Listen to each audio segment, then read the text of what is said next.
نحمده ونصلي على رسوله الكريم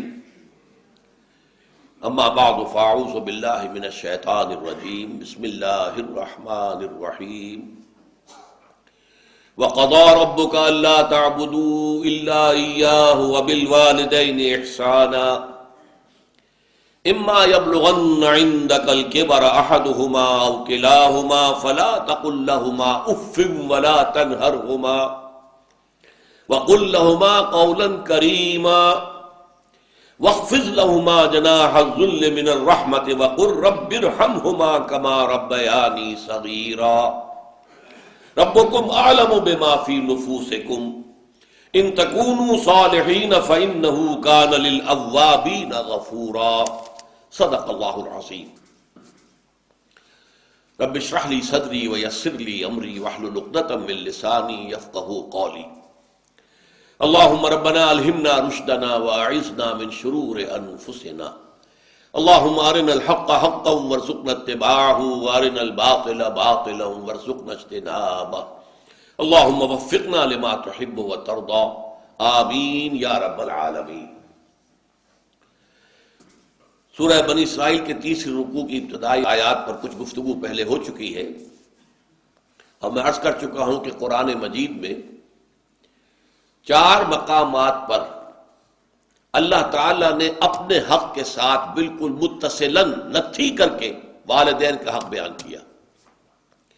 اس پہ مستزاد ہیں وہ مقامات کہ جن میں ترتیب وہ نہیں ہے کہ پہلے اللہ کا حق کہ اس کے ساتھ شرک نہ کیا جائے، اس کے فوراً بعد والدین پر احسان کا حکم آیا ہو، لیکن ویسے اپنی جگہ پر مستقل مضمون کے طور پر والدین کے ساتھ حسن سلوک، ان کی خدمت، ان کی دیکھ بھال، ان کی خبر گیری، ان کی دل جوئی، ان کے ساتھ ملائمت، اور ان سب کا حکم آیا۔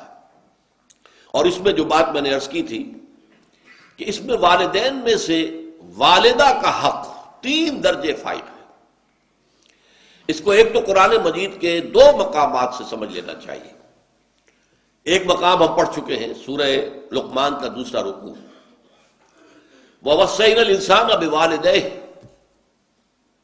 حَمَلَتْهُ أُمُّهُ وَهْنًا عَلَى وَهْنٍ وَفِصَالُهُ فِي عَامَيْنِ أَنِ اشْكُرْ لِي وَلِوَالِدَيْكَ إِلَيَّ الْمَصِيرُ۔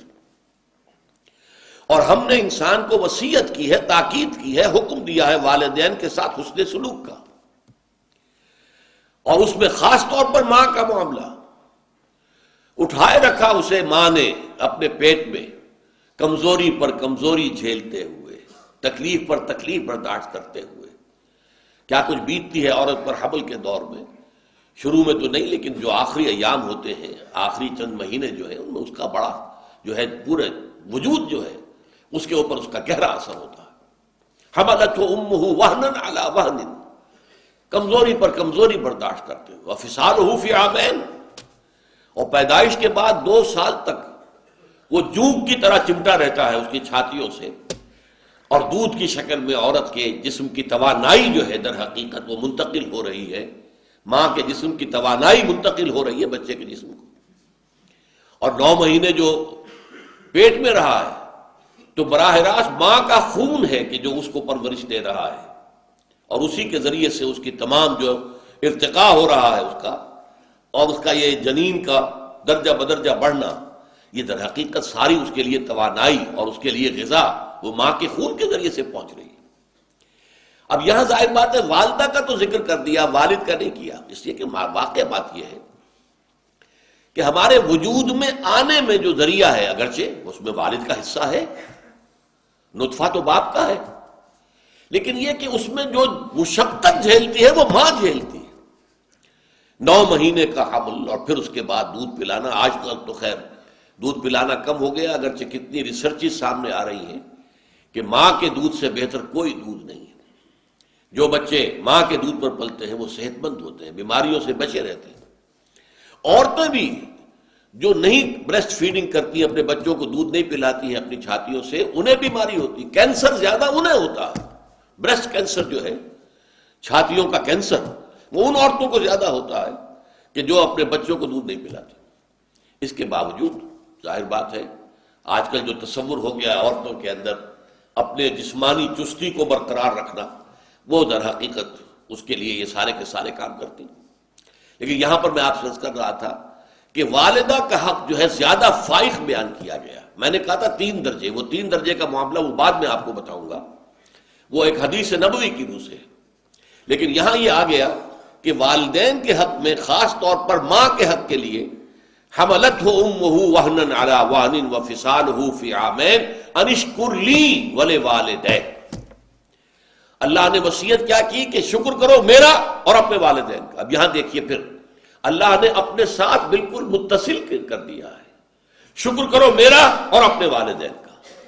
میں تمہارا خالق ہوں، حقیقی رازق میں ہوں، حقیقی رب میں ہوں، تمہیں پالنے پوسنے والا میں ہوں، پالنہار میں ہوں، سب کچھ میں ہوں.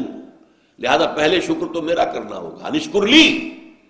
لیکن یہ کہ عالم واقعہ میں میرے اس ربوبیت کا جو اظہار ہوا ہے، میری اس تخلیقی عمل کا جو اظہار ہوا ہے، وہ تمہارے والدین کے ذریعے ہوا ہے. تو انشکر لی ولوالدیک، اور اپنے والدین کا شکر ادا کرو. یہ بات میں نے بہت مرتبہ آپ کو بتائی ہے کہ قرآن مجید میں جو اہم مضامین ہیں وہ کم سے کم 2 مرتبہ ضرور آتے ہیں.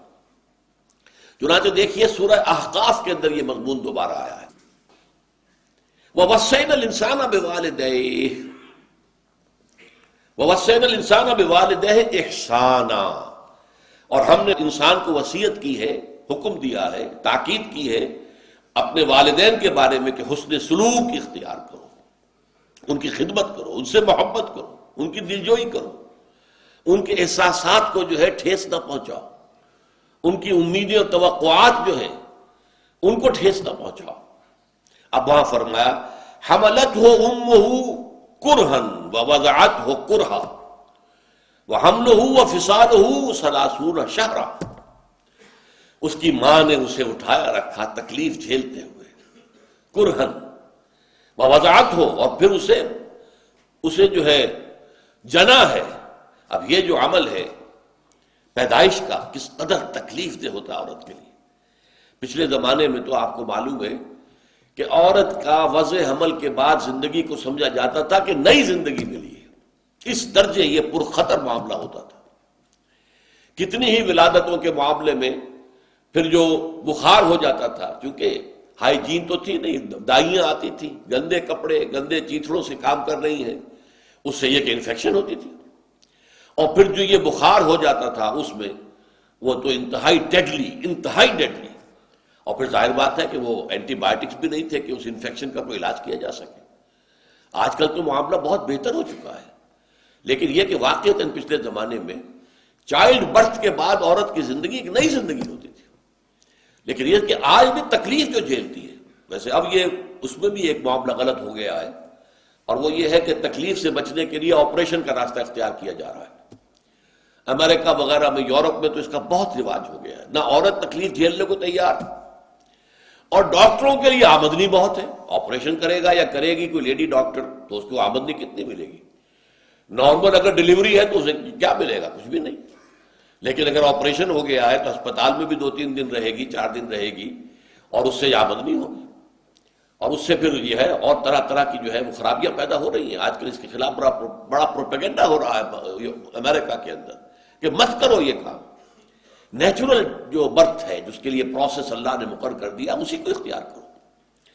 تو فرمایا وَوَصَّيْنَا الْإِنسَانَ بِوَالِدَيْهِ إِحْسَانًا حَمَلَتْهُ أُمُّهُ كُرْهًا وَوَضَعَتْهُ كُرْهًا وَحَمْلُهُ وَفِصَالُهُ 30 شهرًا، اور اس کو حمل اور پھر اس کو دودھ پلانا اور دودھ چھڑانا 30 مہینے، 2.5 سال، بلکہ اس سے بھی زیادہ کا وقت لگتا ہے. اب یہاں حدیث سن لیجئے کہ ایک صحابی نے حضور سے پوچھا کہ حضور، میرے حسن سلوک کا اولین مستحق کون ہے؟ آپ نے فرمایا تیری والدہ. میں نے پھر سوال کیا ان کے بعد کون؟ پھر فرمایا تیری والدہ. پھر سوال کیا ان کے بعد کون؟ پھر جواب یہی تھا تیری والدہ. 4تھی مرتبہ پوچھا ہے کہ پھر کون؟ تو فرمایا تیرے والد. یہاں سے در حقیقت وہ 3 اور 1 کی نسبت قائم ہوتی ہے اس حدیث کی روح سے. خدمت کا جہاں تک تعلق ہے، والدہ کی خدمت باپ کی خدمت سے 3 درجے فائق ہے فرمان نبوی کے مطابق. اور اس کی دلیل بالکل واضح ہے، انسان کے پیدائش میں اور انسان کے پھر ابتدائی زندگی کے اندر جو سختیاں ماں جھیلتی ہے باپ نہیں جھیلتا، باپ کے لیے وہ مصیبت نہیں ہے۔ اور قرآن مجید کا اور اسلامی شریعت کے یہ توازن ہے، یہ واقعتاً یہ ہے کہ یہ انسانی معاملہ نہیں ہو سکتا، ایسا توازن پیدا کرنا۔ قانونی اعتبار سے باپ ماں سے فائٹ ہے، اولاد باپ کی شمار ہوگی، طلاق کی شکل میں باپ حقدار ہے اولاد کا کہ اس کے پاس رہے۔ ہاں بالکل چھوٹے بچے ہیں، اس کی صحیح پرورش نہیں ہو سکتی تو کچھ عرصے کے لیے والدہ کے پاس وہ رہ سکتا ہے بچہ، یہ رہ سکتی ہے بچی، لیکن یہ کہ اصلاً والد کا ہے، والدہ کا نہیں۔ قانوناً حق جو ہے باپ کا فائق ہے، لیکن حسن سلوک، خدمت، ادب، کندھوں کو جھکانا، دلجوئی کرنا، اس میں ماں کا حق جو ہے باپ سے 3 درجے فائدہ۔ اس کے علاوہ وہ حدیث کہ الجنت تحت اقدام الامہات، جنت جو ہے وہ ماؤں کے قدموں کے نیچے ہے۔ ماؤں کی اگر خدمت کرو گے، ان کی دلجوئی کرو گے، ان کی بات مانو گے، ان کی خواہشات پوری کرو گے، تو تمہارے لیے گویا کہ اللہ تعالیٰ کی طرف سے جنت ہے۔ ایک حدیث میں حضور نے فرمایا بڑا ہی بدبخت ہے وہ شخص جس کے پاس اس کے والدین بڑھاپے کو پہنچ جائیں پھر بھی وہ جنت میں داخل نہ ہو۔ یعنی والدین کا بڑھاپے کی عمر کو پہنچ جانا ایک شارٹ ذریعہ ہے جنت میں داخلے کا۔ اس وقت بڑھاپے کے عالم میں ان کی اگر خدمت کرو گے، دلجوئی کرو گے اور ان کے ساتھ حسن سلوک کرو گے تو گویا کہ جنت میں داخلہ تمہارا جو ہے وہ انشورڈ ہے، پختہ ہے۔ تو بہت ہی بدبخت ہوا وہ شخص جس کے والدین اس کے پاس بڑھاپے کی عمر کو پہنچے اور پھر بھی وہ جنت میں داخل نہ ہو۔ تو جیسا کہ میں نے عرض کیا تھا کہ سورہ بنی اسرائیل کی یہ آیات جو ہے، ویسے تو یہ مضمون قرآن مجید میں بہت مرتبہ آیا ہے، لیکن یہ ہے کہ یہ اس کا کلائمیکس ہے، ذروہ سلام ہے، یہ چوٹی ہے۔ لیکن اب دیکھیے یہ قرآن مجید کے توازن کی بات ہے، حقیقت، ریئلزم، ایک طرف آئیڈیلزم ہے، ایک طرف ریئلزم ہے۔ آئیڈیلزم تو میں نے بیان کر دیا، اب ریئلزم کیا ہے؟ ریئلزم میں یہ بھی ہے کہ والدین جب زیادہ بوڑھے ہو جاتے ہیں تو وہ گویا کہ بچے بن جاتے ہیں، ضدیں کرتے ہیں۔ فرض کیجئے کسی ایک بچے پر ان کی زیادہ شفقت ہے، چاہتے ساری جائیداد اسی کے نام کر دیں، حالانکہ یہ بہت بڑا گناہ کا کام ہے۔ اختیار تو ہے لیکن یہ کہ دوسرے وارثوں کو محروم کر دینا بہت گناہ کا کام ہے، اللہ تعالیٰ کے یہاں اس پر بڑی سخت پکڑ ہو جائے۔ پھر یہ کہ بچوں پر دباؤ ڈالنا کہ یہ کام ضرور کرو۔ اب آپ کو معلوم ہے کہ یہ کام درست نہیں ہے، صحیح نہیں ہے، لیکن جیسے کہ میں نے ایک مفصل تقریر کی تھی اور تازہ میثاق میں وہ شائع ہو گئی ہے، وَمَن نُعَمِّرْهُ نُنَكِّسُ فِي الْخَلْقِ، سورہ یاسین کی یہ بڑی اہم آیت ہے، جس کو ہم زیادہ عمر دے دیتے ہیں، معمر کر دیتے ہیں، جو ضعیفی کی حد کو پہنچ جاتے ہیں تو ان کی خلقت میں کمی ہو جاتی ہے، یعنی ان کی جو خلقی طور پر جو ان کے اندر صلاحیتیں ہوتی ہیں، قوتیں ہوتی ہیں، ان کی ذہنی صلاحیتیں ختم ہو جاتی ہیں۔ ایک تو خاص عمر وہ ہے جسے ارذل العمر کہا گیا ہے، لیکن لا یعلم من بعد علم شیئا، یادداشت میں تو کمی ہونی شروع ہو ہی جاتی ہے، سبھی کی کمی ہوتی ہے۔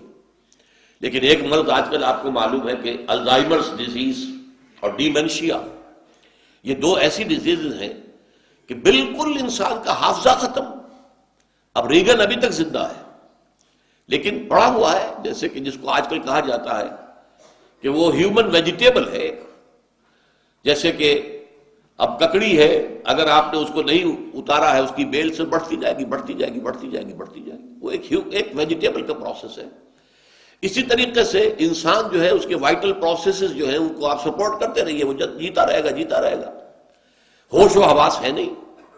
بہت عرصے تک تو اس کا حال یہ ہو گیا تھا کہ صرف اپنی بیوی کو پہچانتا تھا، نینسی ریگن غالباً نام تھا اس کا۔ اب تو حال یہ ہے کہ وہ بیوی کو بھی نہیں پہچانتا۔ یہاں بھی ہمارے دوستوں میں سے ایک صاحب ہوتے تھے، ریلوے کے اندر ملازم تھے، ان کے بارے میں مجھے حال بھی معلوم ہوا کہ ان کا حال یہی ہو چکا، کسی کو نہیں پہچانتے، کسی کو نہیں پہچانتے۔ تو بڑھاپا جب آتا ہے تو ایک تو یہ کہ بچوں کی سی عادتیں جو ہے ان میں پروان چڑھ جاتی ہیں۔ اب آپ کو معلوم ہے کہ ان کو ڈائبٹیز ہے، میٹھی چیز کھانا ان کے لیے زہر ہے، وہ ضد کر رہے ہیں میں نے کھانی ہے، کیا کریں گے آپ؟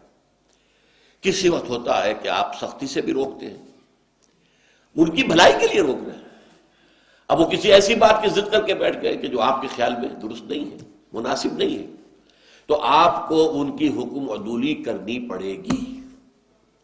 ہو سکتا ہے کسی وقت سختی بھی کرنی پڑے۔ یہ ہے اب جو آئیڈیالزم کے مقابلے میں ریئلزم ہے، اس پر دل کے اندر ایک بندہ مومن نے جب دیکھا یہ ہے کہ اصل تو اللہ نے حکم دیا ہے کہ اما یبلغن عندک الکبر احدہما او کلاہما فلا تقل لہما اف ولا تنہرہما وقل لہما قولا کریما واخفض لہما جناح الذل من الرحمہ وقل رب ارحمہما کما ربیانی صغیرا۔ اب میں کیا کروں؟ میرے والد نے یہ بات جو اس کی ضد کی ہوئی ہے، اور کس طریقے سے جو ہے وہ اپنی بات جو ہے منوانا چاہ رہے ہیں، حالانکہ وہ بات صحیح نہیں ہے، مناسب نہیں ہے۔ تو اس صورت میں اگر آپ کو کسی وقت کوئی سختی بھی کرنی پڑے تو اول تو یہ نوٹ کیجئے کہ اس سختی کے انداز میں بھی نرمی ہونی چاہیے۔ ابا جان یہ کام نہیں میں کر سکتا، یہ نہیں کہ آپ جھڑکیں، بس یہ امی جی یہ کام میرے لیے ممکن نہیں ہے، آپ مجھے شرمندہ نہ کریں، میں یہ کام نہیں کر سکتا۔ بڑے لجاجت کے انداز میں ان سے بات کی جائے۔ لیکن جیسا کہ میں نے عرض کیا، کسی وقت ضرورت پیش آتی ہے۔ میری زندگی کے ایسے واقعات میں سے ایک واقعہ ہے کہ جس پر میں پچھتاتا ہوں کہ وہ کاش کہ وہ بات نہ ہوئی ہوتی۔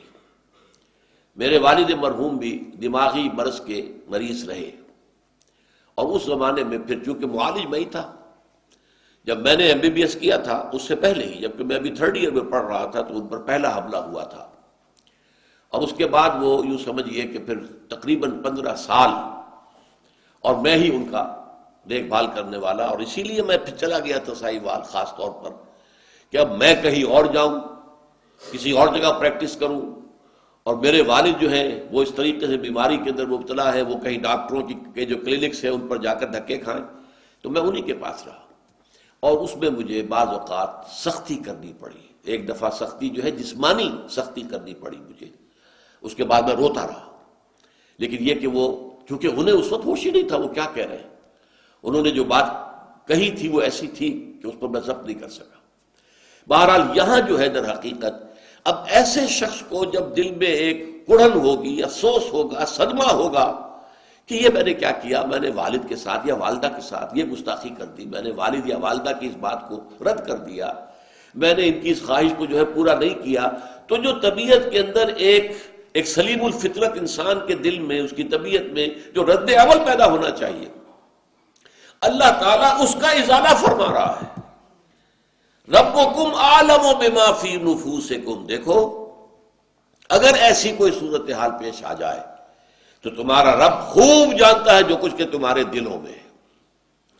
تمہیں اگر روکنا پڑ رہا ہے والد کو یا والدہ کو، اگر اس کی کسی خواہش کو رد کرنا پڑ رہا ہے والد کی یا والدہ کی، اگر کسی وقت سختی کے ساتھ بھی انہیں روکنا پڑا ہے کسی چیز سے، تو یہ کہ دل میں کوئی ملال اس لیے نہ لاؤ کہ تمہارے دل کی کیفیت کو اللہ جانتا ہے، تمہارے دل میں ان کے لیے جو محبت ہے اللہ جانتا ہے، تمہارے دل میں ان کے لیے جو ادب ہے اللہ تعالیٰ اس سے ناواقف نہیں ہے۔ ربکم اعلم بما فی نفوسکم، جو کچھ تمہارے نفوس کے اندر ہے، تمہارے دلوں کے اندر ہے، جو احساسات تمہارے اپنے والدین کے بارے میں ہونے چاہیے اور ہیں، فی الواقع ہیں، اللہ کے علم میں ہے۔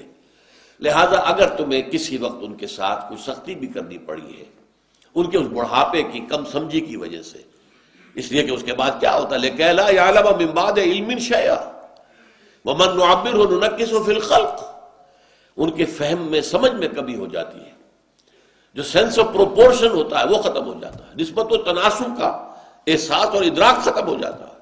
تو اس صورتحال میں جو ہے اگر ان کی کسی بات کی مخالفت کرنی پڑے، نفی کرنی پڑے، ان کی کسی خواہش کو رد کرنا پڑے تو پریشان نہ ہو، اس لیے کہ تمہارا رب جو کچھ تمہارے اندر ہے، دل کے اندر، اس سے واقف ہے۔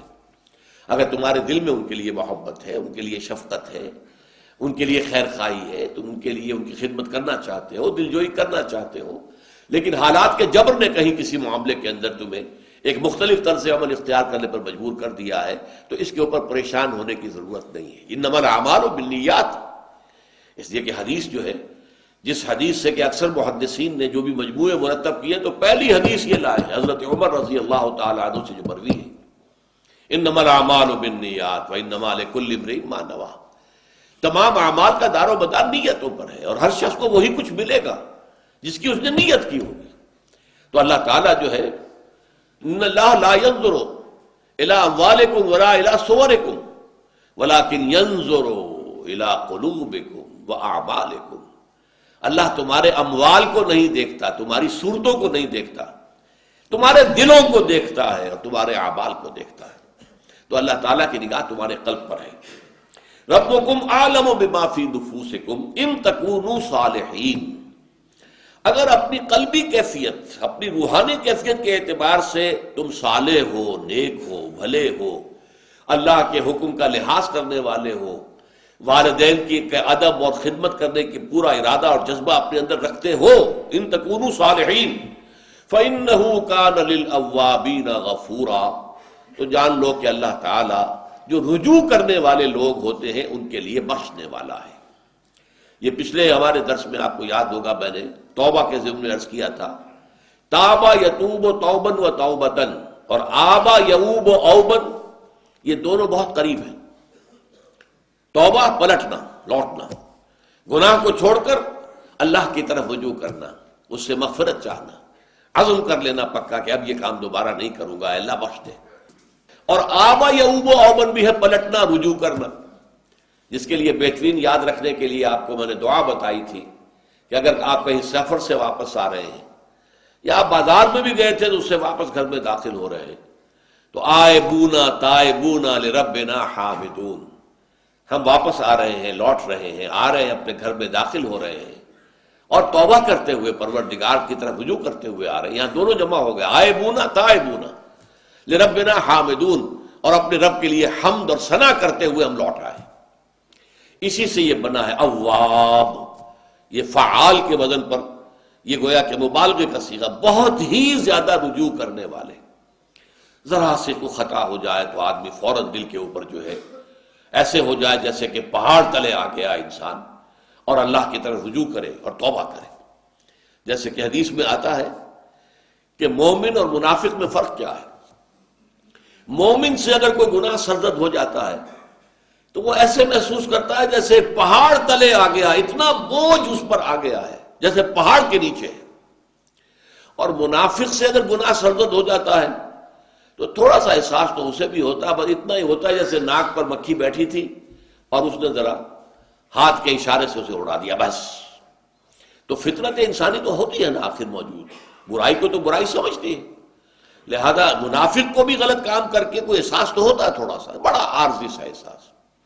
جبکہ کوئی گناہ اگر کسی مومن سے سرزد ہو جائے تو اس کے اوپر اتنا پچھتاوا، اتنی پشیمانی، اتنی پریشانی اس کو لاحق ہوتی ہے کہ جیسے وہ پہاڑ تلے آ گیا ہے۔ ان تکونوا صالحین فإنہ کان للأوابین غفورا، تو وہ یقیناً اللہ تعالی جو رجوع کرنے والے ہیں، بہت پلٹنے والے ہیں، چھوٹی سے چھوٹی خطا کے اوپر بھی فوراً رجوع کرتے ہیں، بڑا معاملہ ہو تو توبہ کرتے ہیں اللہ کے جناب میں، اس توبہ کے تمام شرائط کو پورا کرتے ہوئے، تو اللہ تعالیٰ ان کے حق میں غفور ہے، بخشنے والا ہے۔ ان رکوعوں کا ایک مضمون اس آیت پر ختم ہو گیا۔ استحکام معاشرہ کے لیے پہلا کام کیا ہے؟ خاندان کے استحکام کے لیے والدین اور اولاد کے درمیان ایک بہت مضبوط رشتہ، محبت کا۔ ایک تو محبت وہ ہے کہ جو فطری ہے، والدین کے دل میں اولاد کی محبت فطری ہے۔ قرآن میں کہیں نہیں کہا گیا والدین سے کہ اولاد سے محبت کرو، بلکہ الٹی بات کہی گئی ہے کہ زیادہ محبت نہ کرو۔ کہیں ایسا نہ ہو کہ تمہاری محبت اتنی بڑھ جائے کہ اس کی وجہ سے تم شریعت کے اندر رد و بدل کرنے پر آ جاؤ، حرام خوری پر آ جاؤ، انہیں اچھے سے اچھا کھلانے کے لیے، اچھا سے اچھا پہنانے کے لیے، اعلیٰ سے اعلیٰ اسکول میں داخل کرنے کے لیے، اب جائز ذرائع آمدنی کے ہیں وہ اگر اس کے متحمل نہیں ہے تو حرام میں منہ مارو۔ ان من ازواجکم واولادکم عدوا لکم فاحذروہ، تمہاری بیویوں اور اولاد میں سے تمہارے دشمن ہیں، ان سے بچ کر رہو۔ لیکن یہ کہ چونکہ یہ فطری جذبہ اولاد میں نہیں ہوتا، چھوٹے بچے ہوتے ہیں تو انہیں بھی محبت ہوتی ہے والدین سے، اس وقت ان کی محبت احتیاج کی بنیاد پر بھی ہوتی ہے، محتاج ہیں والدین کے۔ جب بڑے ہو گئے تو جو ایک معاشرتی المیہ جس کو میں کہوں گا، لیکن یہ کہ اس کا اب کوئی علاج نہیں ہے، اس سے بچنے کی کوئی شکل نہیں ہے، انیویٹیبل ہے۔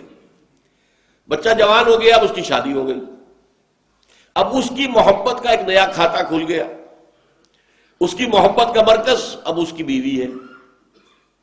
اب فرض کیجئے کہ والدین سے بھی محبت کرتا ہے، لیکن پہلے وہ محبت ایکسکلوسیو والدین کے لیے تھی، اب شیئر تو ہو گیا، اس میں کوئی نہ کوئی کمی تو ہوئی، اب بچے ہو گئے، وہ محبت کا، نئی محبت کا دائرہ پھیلتا جا رہا ہے۔ لہذا والدین کے لیے پھر محبت کا حصہ طبعاً وہ باقی نہیں رہتا۔ صحیح بات ہے، یہ اصل محبت کا دائرہ اپنے بال بچے، اس لیے کہا گیا ہے والدین سے محبت کرنا، والدین کے ساتھ حسن سلوک کرنا، کیونکہ یہ اب طبعی عمل نہیں ہے، اس کے لیے آپ کو اللہ تعالیٰ کا حکم سمجھتے ہو، وَوَصَّيْنَا الْإِنسَانَ بِوَالِدَيْهِ وَوَصَّيْنَا الْإِنسَانَ بِوَالِدَيْهِ إِحْسَانًا، ابھی میں آپ کو سورہ احقاف کی آیات سنا چکا ہوں۔ وَوَصَّيْنَا الْإِنسَانَ بِوَالِدَيْهِ سورہ لقمان میں بھی آیا ہے، اور کتنی جگہ پر قرآن مجید میں اللہ تعالیٰ نے اپنے حق کے ساتھ جوڑ کر اپنے والدین کا حق جو اس کو بیان کیا ہے۔ تو یہ در حقیقت اصلاح معاشرہ اور استحکام معاشرہ کا ایک چیپٹر ہے کہ جو ان آیات پر ختم ہو رہا ہے۔ وہ یہ ہے کہ والدین کے بعد رشتہ داروں کا ایک دائرہ آتا ہے، ذل قربا، ذوی القربا، وہ لوگ کے جو قرابت دار ہیں، ان کے ساتھ حسن سلوک، یا معاشرے کے جو محروم طبقات ہیں، للسائل والمحروم، ان محروم طبقات کا خیال کرنا، یہ گویا کہ دوسرا دائرہ ہے۔